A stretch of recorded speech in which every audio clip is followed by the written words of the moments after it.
Welcome back. In today's video, we'll continue examining the underlying factors that drive tensions in the Middle East.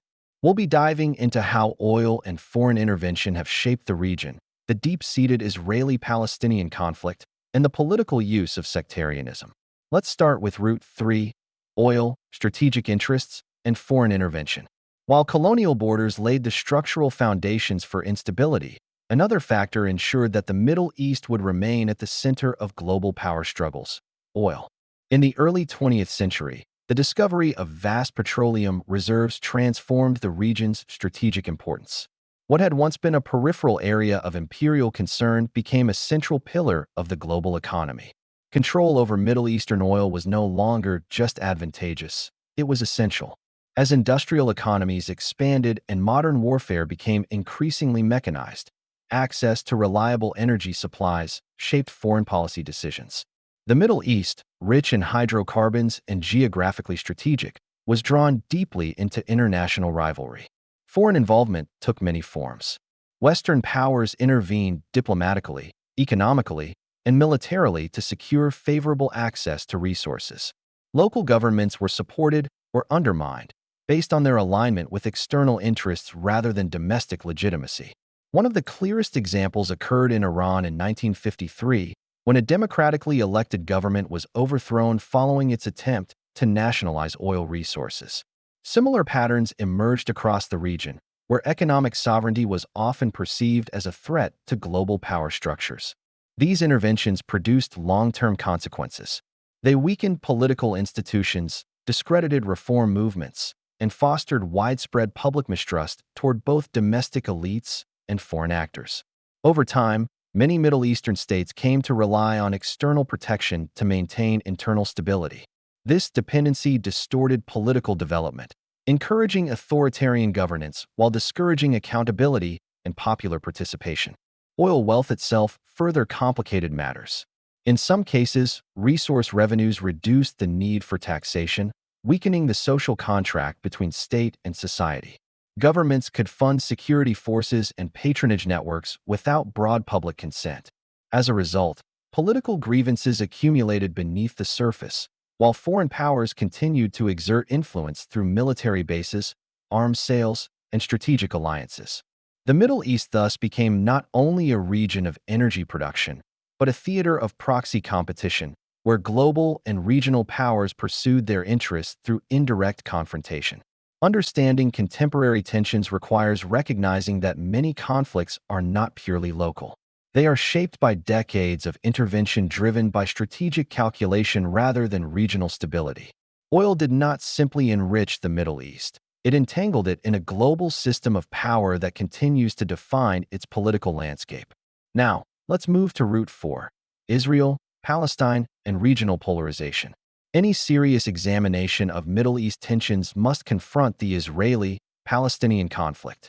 This is not only because of its longevity, but because of its profound regional and symbolic significance.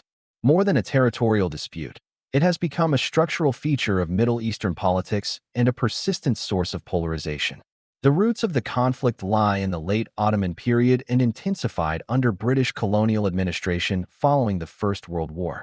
During this time, two nationalist movements, Zionist and Arab Palestinian, developed within the same geographic space, each pursuing political self-determination under conditions shaped by imperial authority. British policy during the Mandate period was marked by contradiction. Commitments made to different groups were often incompatible, and governance relied on managing competing claims rather than resolving them. This ambiguity contributed to growing tensions between communities and undermined the possibility of a shared political framework. The establishment of the State of Israel in 1948 marked a decisive rupture.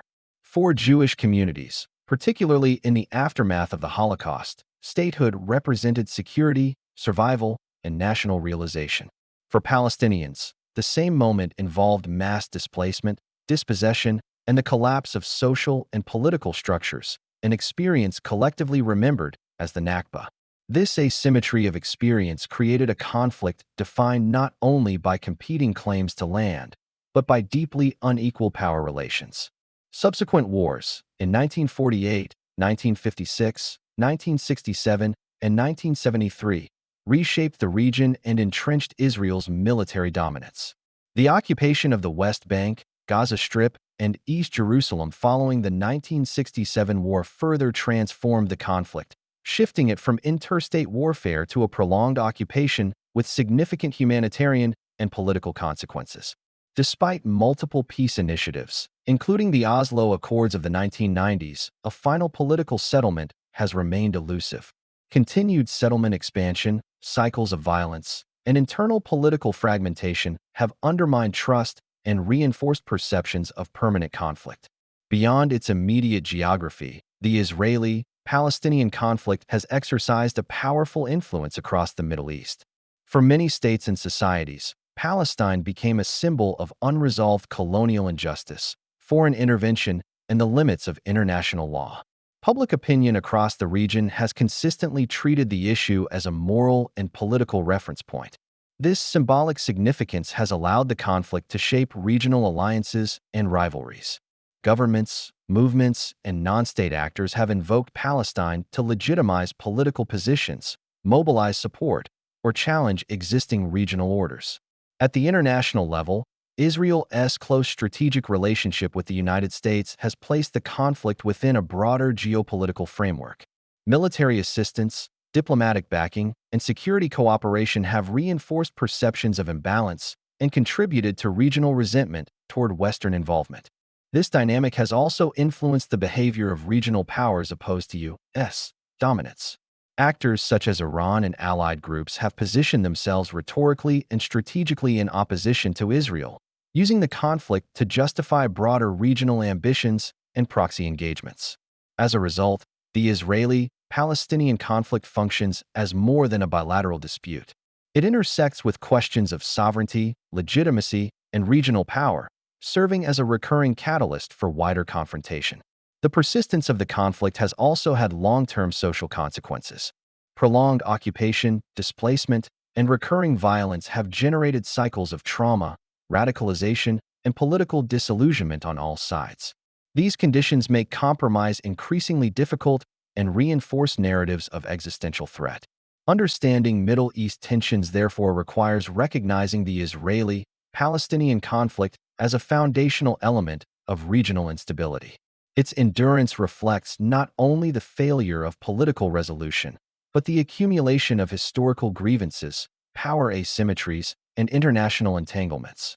Until these underlying dynamics are addressed through credible, inclusive political processes, the conflict will continue to shape regional polarization and serve as a central reference point in Middle Eastern politics. Finally, let's explore Route 5, sectarianism as a political instrument. Sectarian division, most commonly described as conflict between Sunni and Shia communities, is frequently portrayed as one of the principal causes of instability in the Middle East. This interpretation, however, obscures more than it explains. Sectarianism, in its contemporary political form, is rarely the root cause of conflict. Rather, it is a product of political conditions and a tool consciously employed by states, elites, and armed movements operating within fragile and contested environments. Religious distinctions between Sunni and Shia Islam have existed since the early centuries of Islamic history. For long periods, these differences coexisted within shared political systems, social networks, and economic life. While tensions occasionally emerged, sectarian identity did not consistently determine political allegiance or state power. What changed was the structure of modern politics. As colonial rule disrupted existing institutions and new states emerged with limited legitimacy, political authority increasingly depended on mechanisms other than popular consent. In this context, sectarian identity offered a powerful means of organizing loyalty and securing control. Modern sectarianism is therefore not simply about belief. It is about who governs, who benefits, and who is excluded. This dynamic became especially visible in moments of state collapse.